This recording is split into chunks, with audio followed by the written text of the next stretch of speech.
All right, let's get into our discussion, our first discussion right now. As parents of the kidnapped students of Igbonla College in Lagos anxiously await the release of their words, TVC correspondent Epe Kidnap visited the school and she files in this report.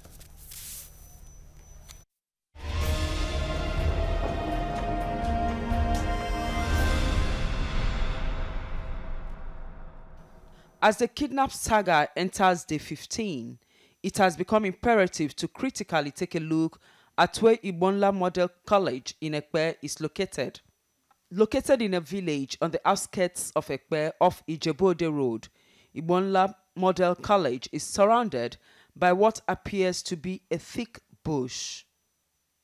According to reports, the kidnappers, having captured the victims, escaped through the Imeru-Iji waterways, the same route by which they came. Now the blue line indicates the routes and possible states this river could lead to. We also thought we should visit the school and see what has changed since the 6 students were kidnapped, and as usual, it was a long drive. The man manning the gate insisted we must see the principal and take a permit. This was the reaction we got. This administrative staff, who appeared hostile, insisted he had no information. Just tell us. I don't have your time, please. You don't have my time? Yes. That's not nice. I came to take permission. You don't have to... I said I'm not the principal, simple. I'm not the principal. Ask them, I'm not the principal. I'm going to send them. We observed classes have resumed and a student was seen returning to school. Having tried to gain access into the school and we were refused by the school authority, we took a drive around Igbonla town and we got to the river, the Osun River, that's what it's called, where the kidnappers escaped with the children. Now, we spoke with some fishermen here who told us that this river goes as far as Epe.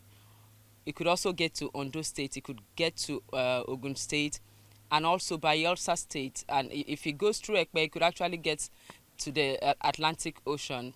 I think that's something that the security agencies who are working to ensure they rescue these children, I'm sure they've taken all this into consideration. Now the question is, if it could go as far as Bayelsa and the rest, where exactly could these children be? All we can do at this point in time is say today is day 15. We could only pray for their safe return. Epe Kidnap, TVC News. Okay. Wow. When you get reports like that, the point there is a journalist comes into whatever it is event that is going on. If you don't have the necessary information, it is just to politely say, well, I am not in charge, or maybe I'm not even authorized to talk about it in a polite manner, like you way. said. Well, we have joining us a lawmaker representing Epe Constituency 2, Honorable Segun Olulade. Good morning and thanks for joining us. Good morning. I wonder how you feel about this goings on in Epe with the kidnapping of these 7 students of Igbonla Model College. And here we are, 15 days, 6 of them. Yeah. 15 days and still counting. Well, I would say that it's painful and very worrisome. And it's something that we never prayed for. And it's an unfortunate incident that we thought we have gone beyond. But now we need to do more. That's just what this incident has made us realize. And I will say that we've put in a lot now that will avert any reoccurrence of such in the future.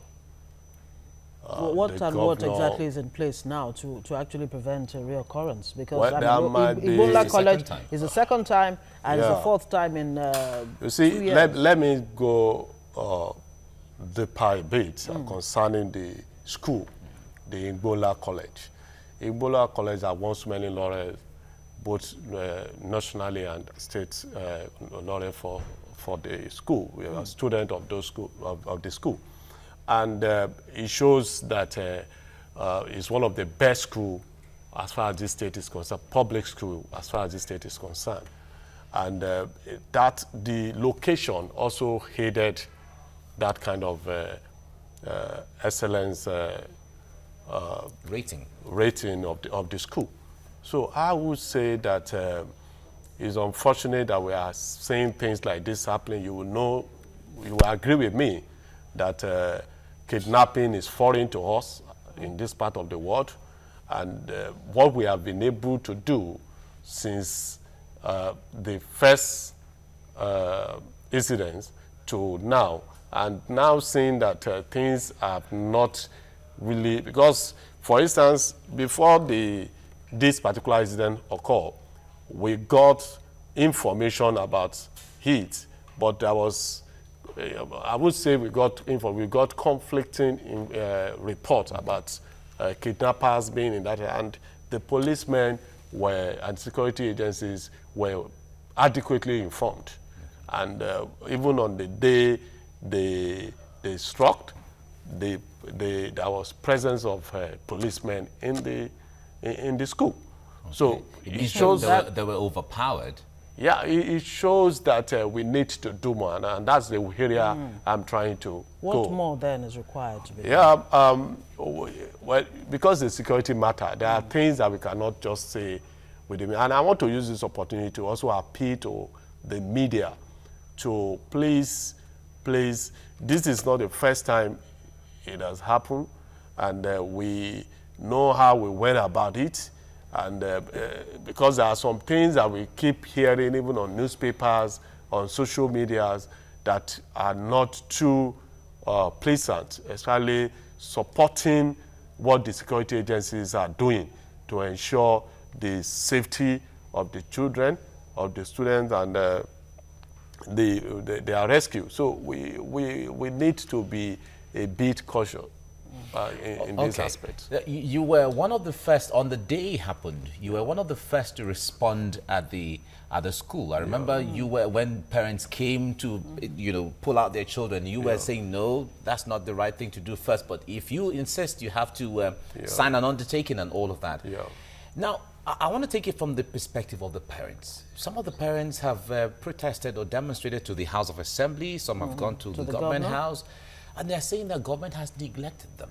How is the government engaging with the parents? How could that happen? We cannot abandon the parents. Okay. I have been talking with them as a representative of the people of Epe Constituency 2, where the school is located.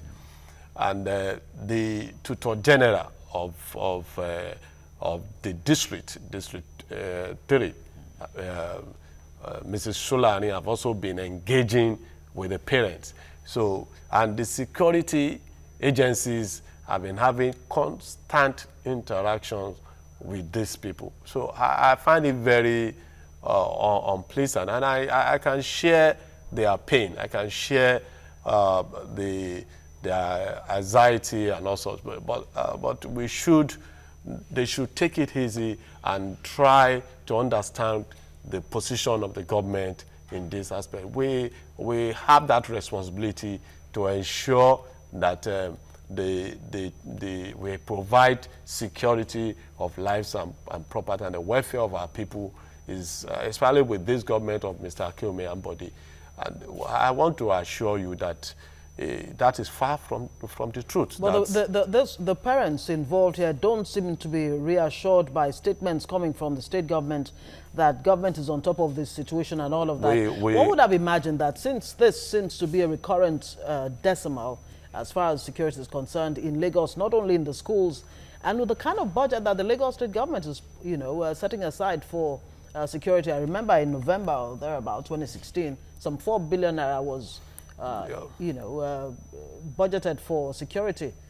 What are the other proactive measures really that government is putting in place to ensure that this doesn't happen again?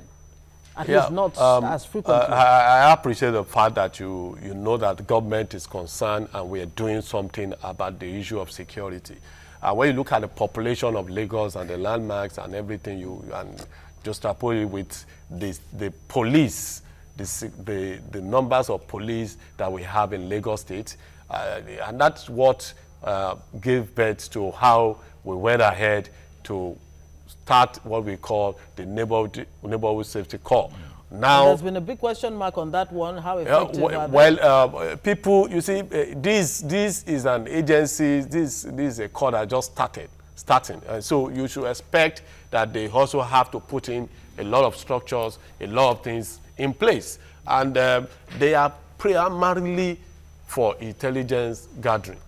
And that alone, you might not understand, but some of us have opportunity of having information and privileged informations about what they have been doing since they came in, and the kind of intelligence report that they do give. And one of it is the fact that, like I told you earlier here, that we got an information that the presence of kidnappers in that particular vicinity before it even occurred. So it shows that things are happening, but it's not because it's a security matter. It's not everything that happens that we have to discuss. All right, let's the school in Epe is not the only school close to the waterfront. I know there are other schools around Ikorodu. There are other schools around Badagry, as the case may be.